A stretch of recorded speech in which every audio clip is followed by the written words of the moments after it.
Opa pessoal, tudo bom? Eu sou o Victor, tutor de vocês, e hoje eu tô aqui para mais uma aula de IAL. E o conteúdo de hoje que a gente vai falar vai ser sobre as transformações lineares. Então vamos nessa, né? Bom, em cálculo, matemática em geral, assim, a gente está acostumado já a falar sobre funções, né? O que são funções? Funções são expressões algébricas, né? Que a gente vai ter uma determinada operação que uma função 2x, por exemplo. A gente vai ter uma determinada uma relação, né? Quando a gente vai ter um x que vai ser representar um número, vai ser representar os números que a gente vai botar de entrada, né? A gente substitui lá números e dependendo desse número a gente vai ter alguma outra saída. A gente vai ter um número e uma determinada expressão vai determinar o que sai dessa expressão, né? A gente vai ter um x e um f de x saindo, né? Aqui vai ter um x, um domínio, o espaço do x que representa as entradas do x vai ser chamado de domínio e um contradomínio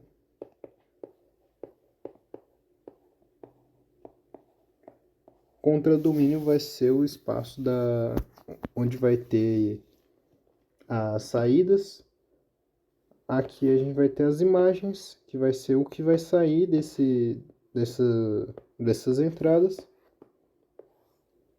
E esse processo aqui a gente vai chamar de função. Bom, as transformações lineares têm bastante relação com isso.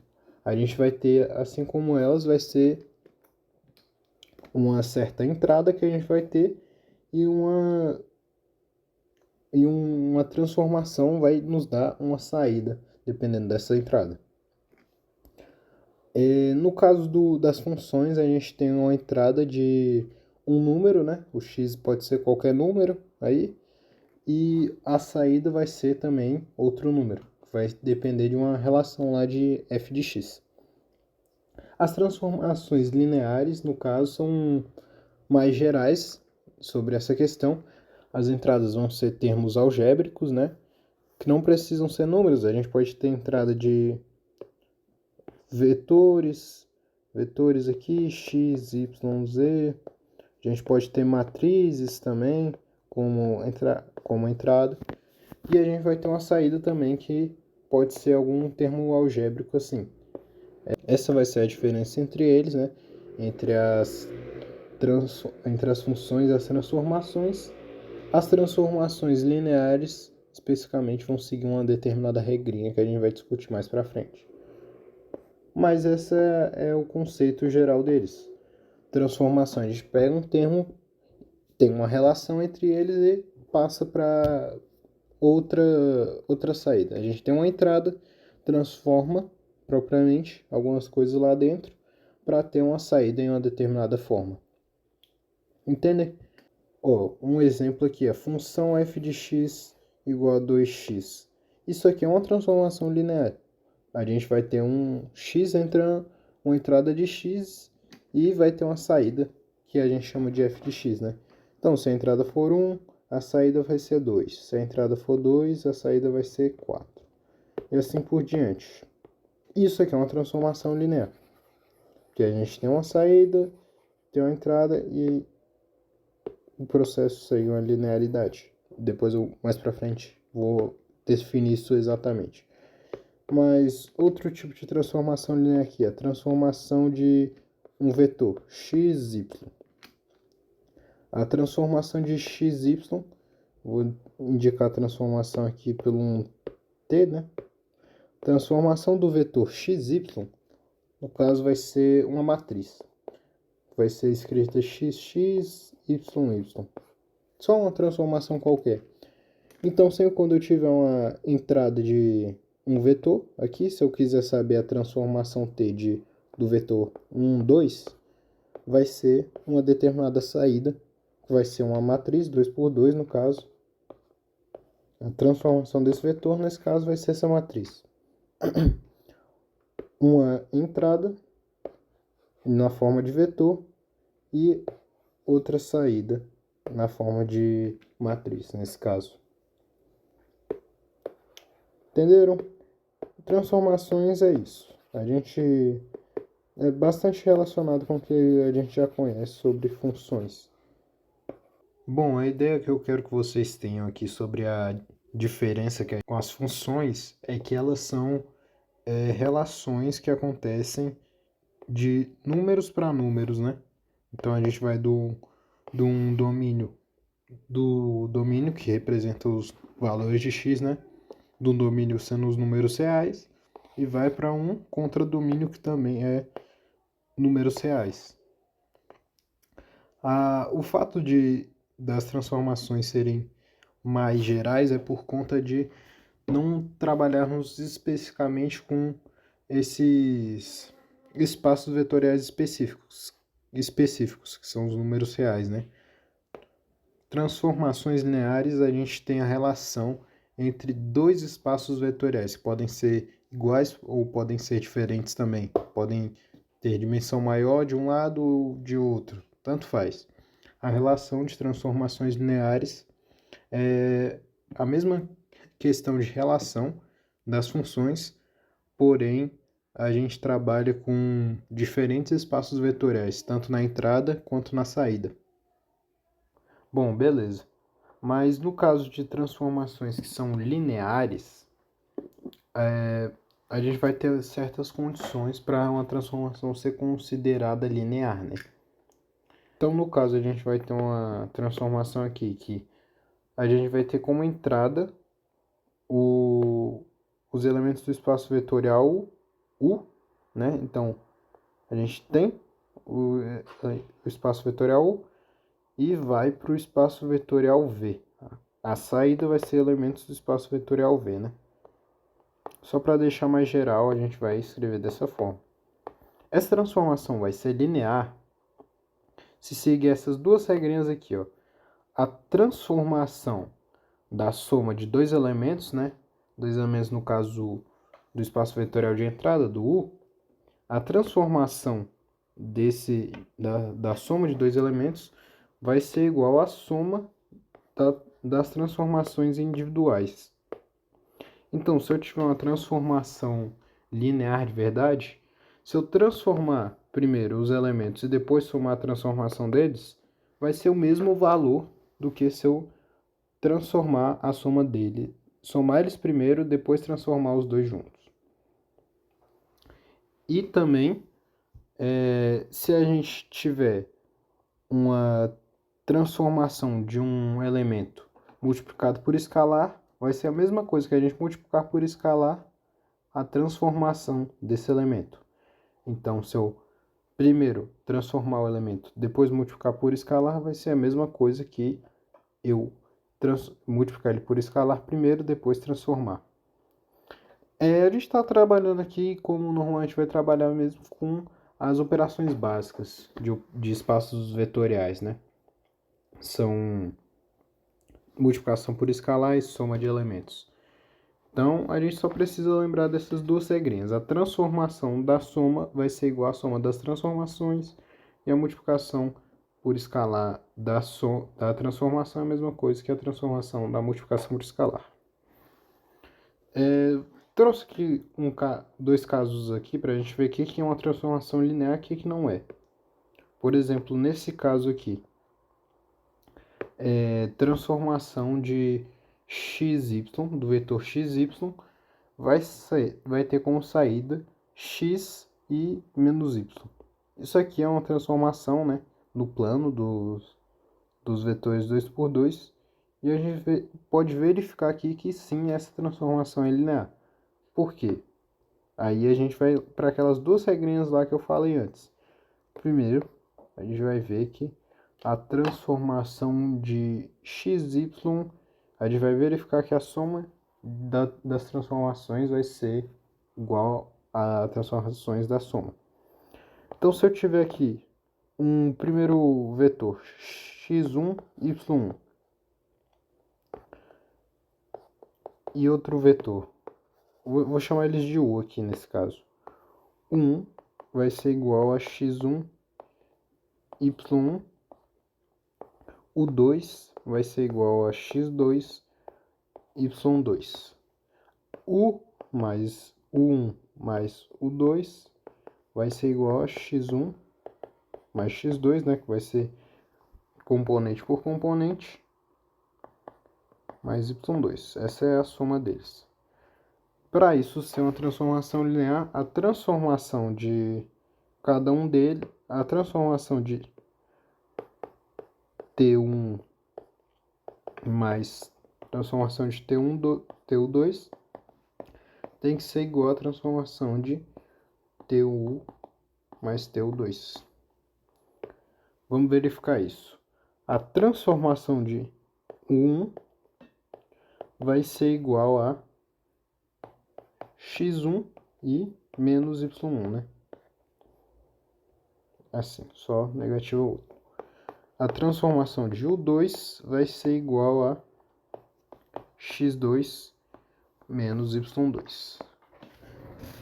E a transformação do T1 mais o TU2, T1 mais o TU2 mais o U2, vai ser a transformação desse cara aqui, né?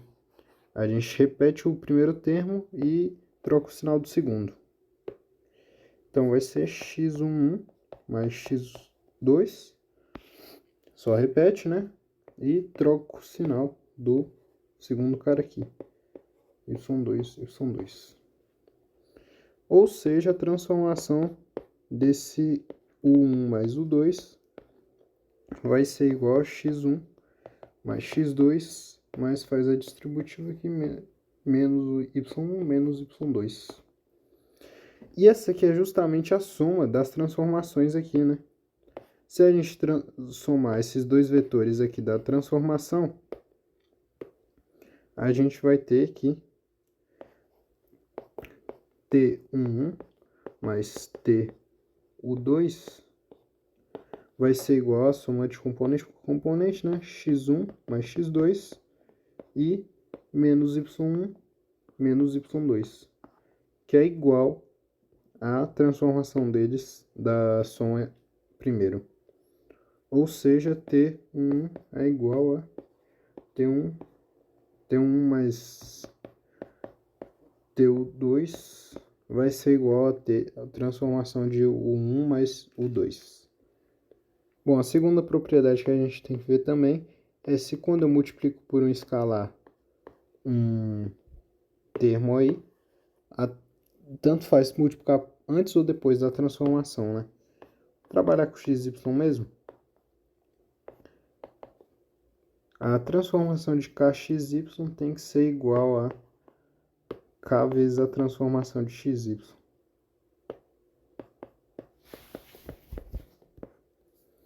Vamos verificar isso aí. Kxy vai ser multiplicação por escalar de um vetor, né? Então, a gente multiplica termo a termo, kx e ky. A transformação disso aqui, transformação de kx, ky, vai ser, nesse caso, repete a primeira coordenada e a segunda coordenada. A gente troca o sinal. Ky. Beleza? Agora vamos verificar aqui a transformação no final e primeiro a transformação de xy. A transformação de xy vai ser igual a x menos y. Repete primeiro e troca o sinal da segunda. K vezes a transformação de xy vai ser a multiplicação disso aqui por k, né? K vezes x menos y. Multiplicação por vetores faz termo a termo. Kx, menos ky. Então, a gente verifica aqui que tanto faz transformar, transformar primeiro, depois multiplicar por escalar, ou multiplicar por escalar, depois transformar o elemento, né? Então, a gente verifica a propriedade lá que mantém a linearidade sobre a multiplicação por escalar. Ou seja, essa transformação que a gente está analisando, ela é linear, porque ela cumpre com as duas regras de uma transformação linear. Beleza? Passar aqui para outro caso aqui, uma transformação, essa no caso não é linear. Vamos verificar por quê. A transformação de xy vai ser um vetor x vezes y. Na verdade, eu vou alterar aqui, vou até botar para ficar mais fácil as contas, menos escrita. Transformação de xy vai ser xy só, o número escalar xy. Então a gente está saindo aqui no caso de um vetor no R2, né? A gente já vai falar mais para frente sobre dimensão. A gente vai sair de R2 para R1. Vou botar um aqui, que a gente está saindo de vetor de duas dimensões e indo para um número, que é um número real escalar. Bom, beleza. A gente tem essa transformação aqui. Essa transformação é linear. Para verificar isso, a transformação de dois elementos desse aí tem que ser a mesma coisa que a soma, a transformação. Para verificar isso aí, a transformação de uma soma tem que ser igual à soma das transformações. Tanto faz que eu faço primeiro.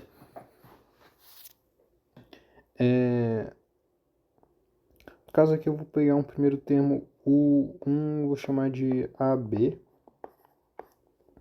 E o 2 eu vou chamar de... O 2 vai ser o nosso segundo termo, vai ser C e D.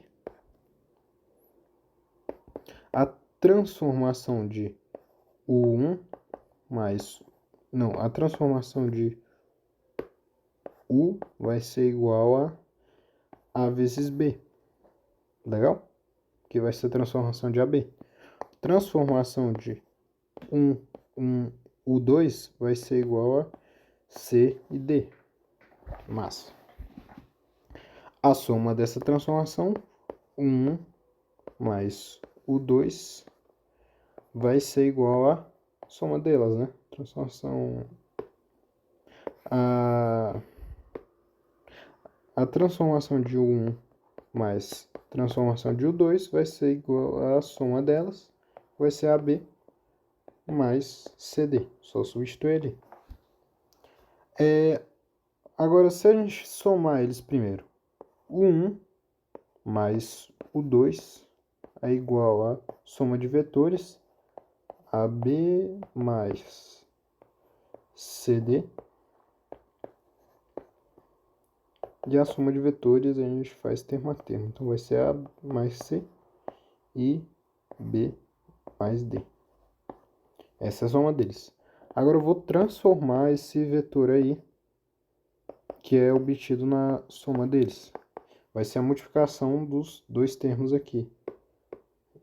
Esse cara e esse cara.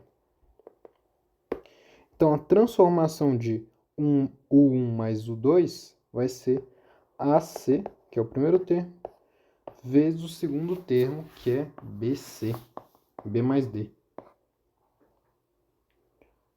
Então a gente vai ter que a transformação vai ser AB mais AD mais CB mais CD, que é diferente da soma das transformações que a gente fez antes, né? Que era só AB mais CD. A gente tem termo aqui, muito mais termo. São coisas diferentes, entendem? Se eu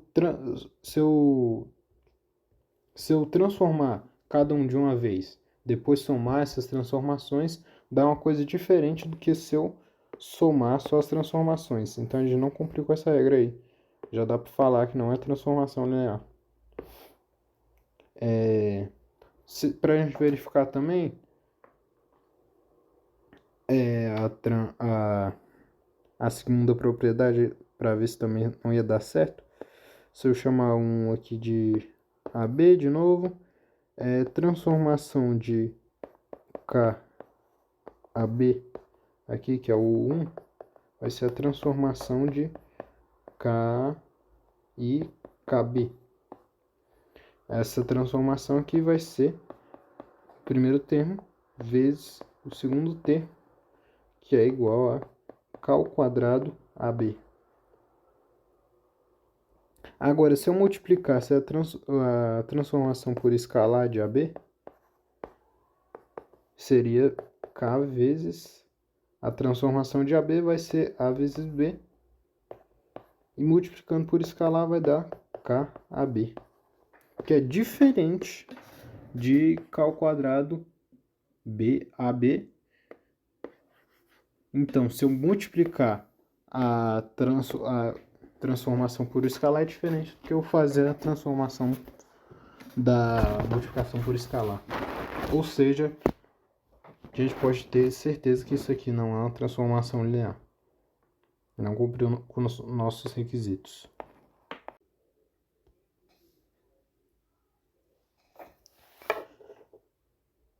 Bom, a ideia que eu quero que vocês tenham aqui sobre a diferença que a gente já tinha visto antes na álgebra de cálculo e tal com as funções é que elas são relações que acontecem de números para números, né? Então a gente vai do domínio que representa os valores de x, né? Do domínio sendo os números reais e vai para um contradomínio que também é números reais. O fato das transformações serem mais gerais é por conta de não trabalharmos especificamente com esses espaços vetoriais específicos, que são os números reais, né? Transformações lineares, a gente tem a relação entre dois espaços vetoriais, que podem ser iguais ou podem ser diferentes também. Podem ter dimensão maior de um lado ou de outro, tanto faz. A relação de transformações lineares é a mesma questão de relação das funções, porém a gente trabalha com diferentes espaços vetoriais, tanto na entrada quanto na saída.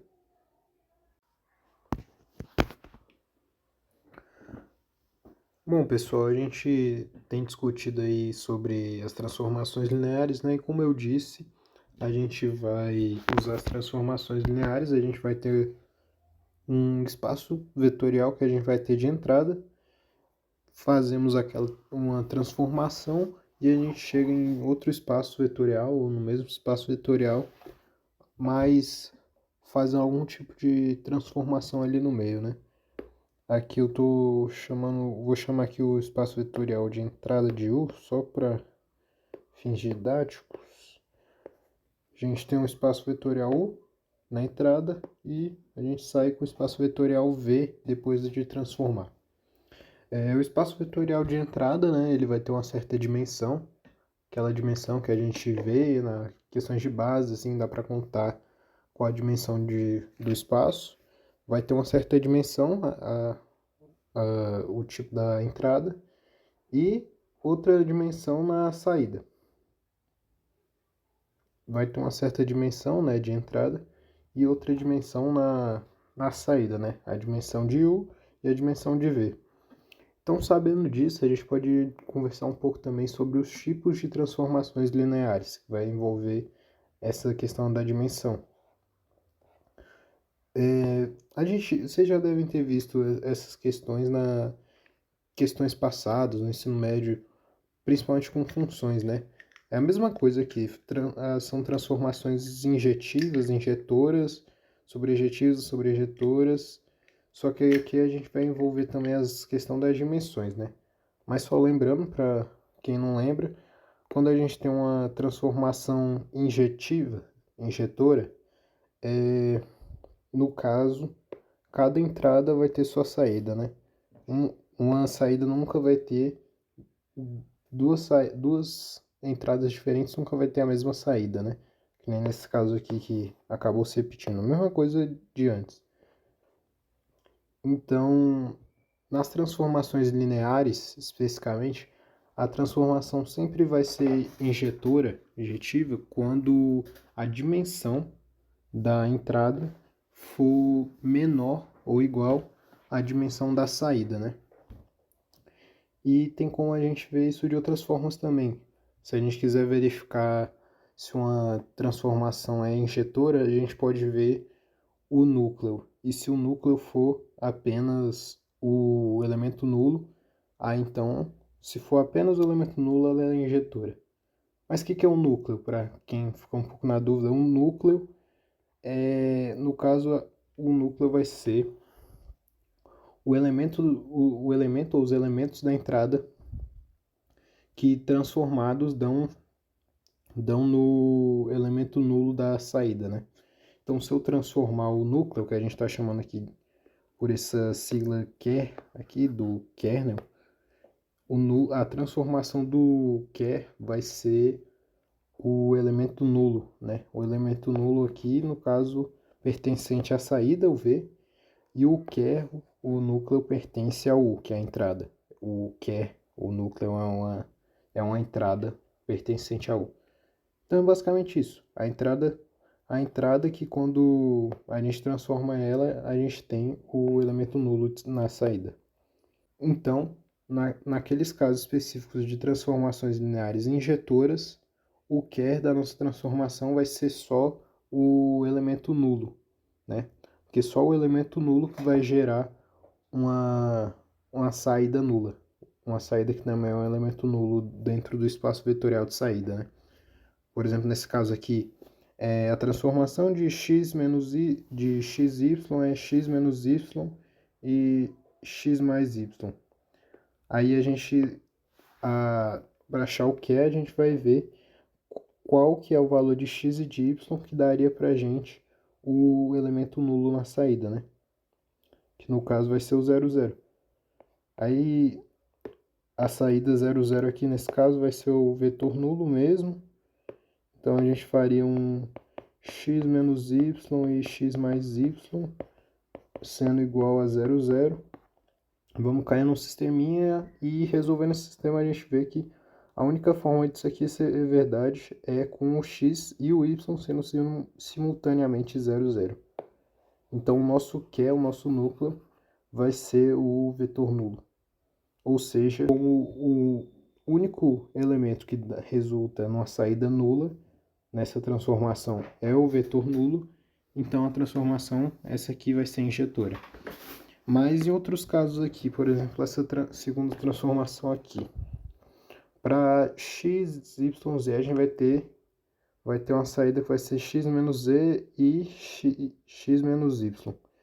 Se a gente fizer essa conta aqui, x menos y e x menos y, a gente quer saber quanto que isso vai dar o vetor nulo, né? O elemento nulo que vai ser o 0, 0 duas vezes aqui.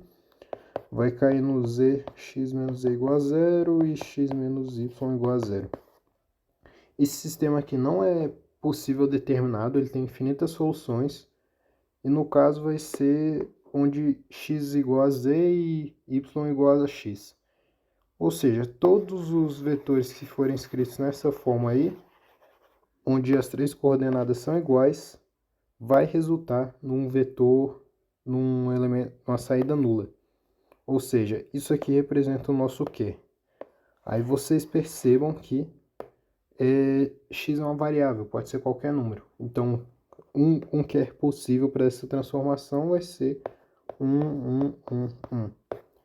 E então a gente vê que a transformação não é injetora, nesse caso, porque para ser injetora, o único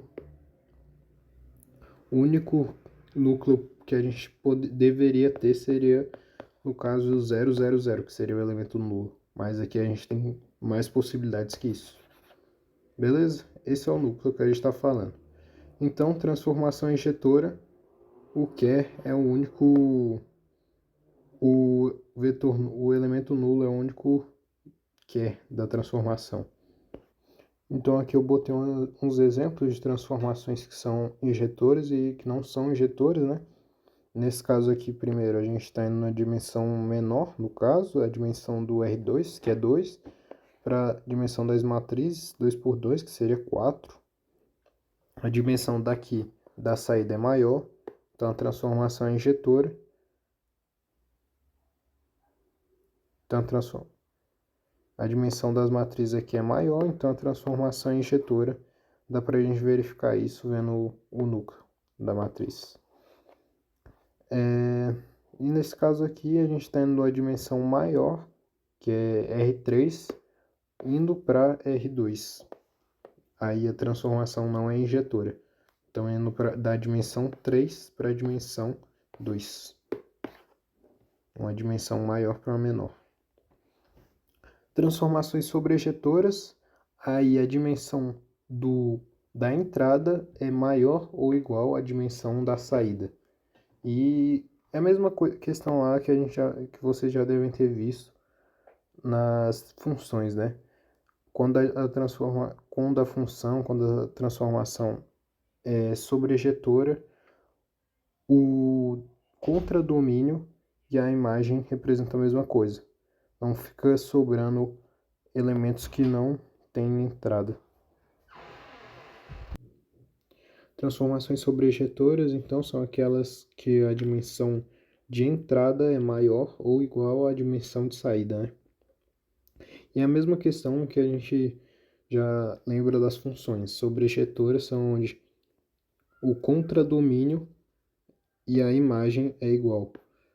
Então, a imagem, no caso, são as saídas que a gente tem, que a gente pode obter através das nossas entradas.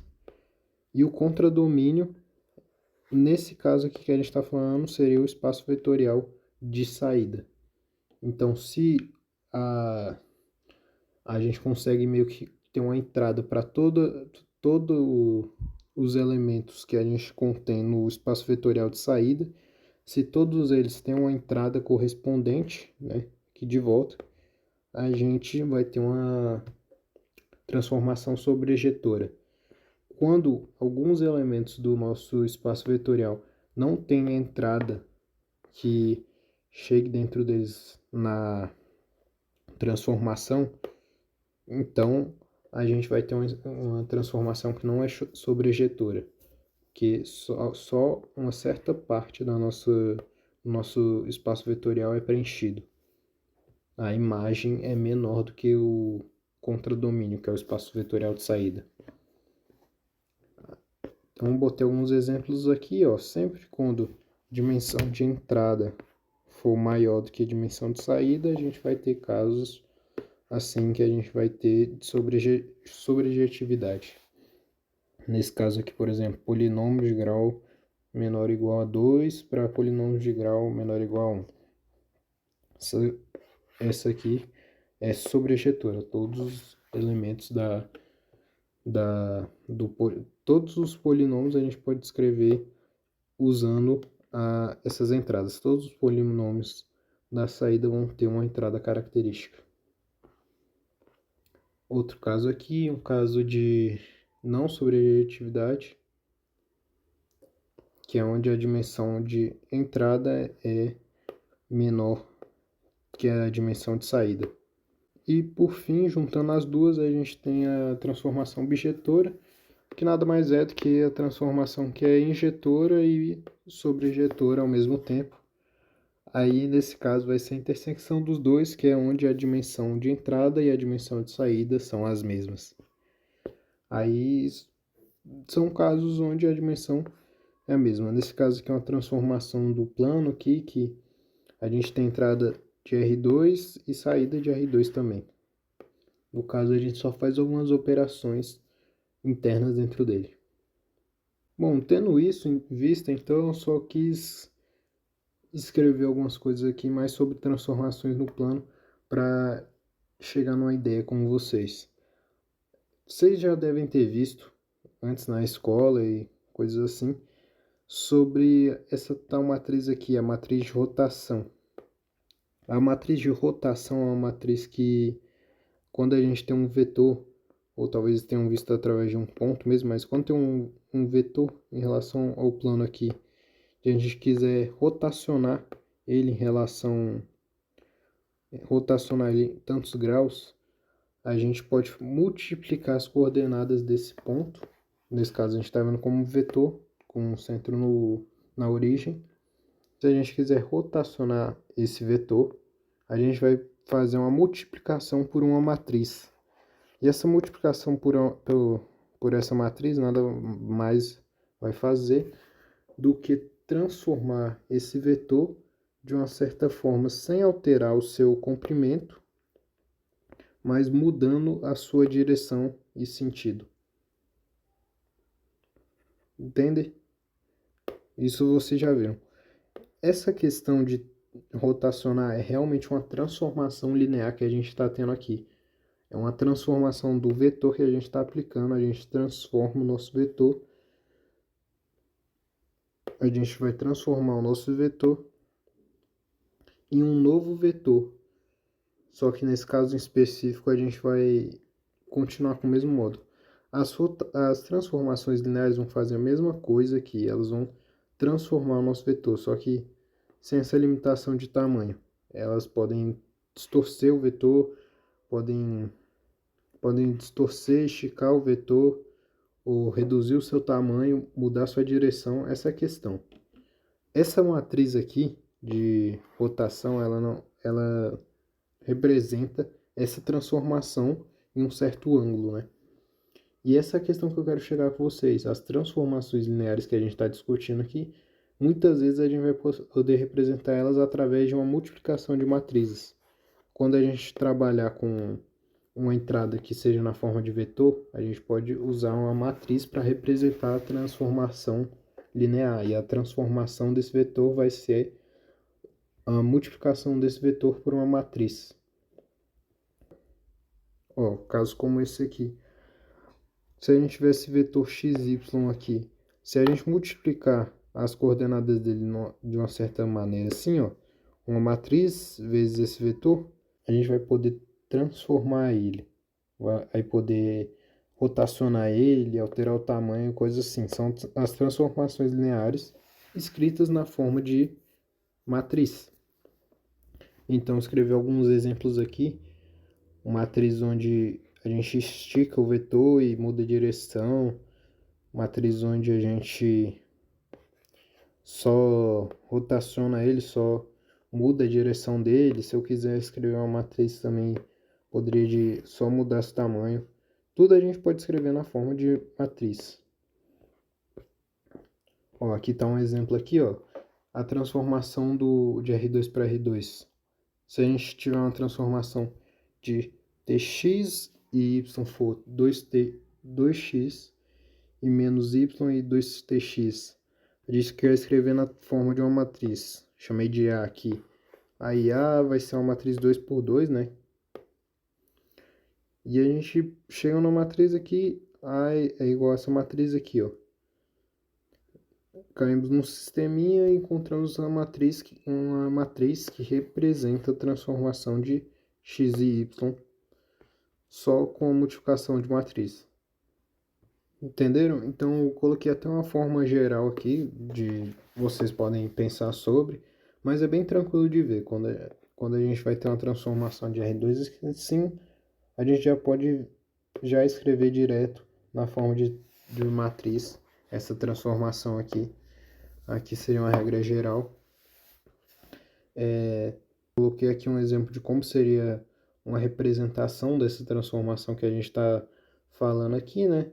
Então aqui só uma comparação para vocês de como seria as transformações dos vetores nos planos. E é isso, percebam que a gente às vezes estica os vetores, às vezes muda a direção deles muitas vezes, às vezes não. Mas é isso que representa a transformação no plano.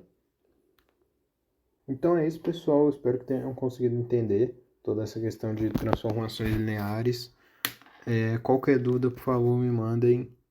E é isso, valeu.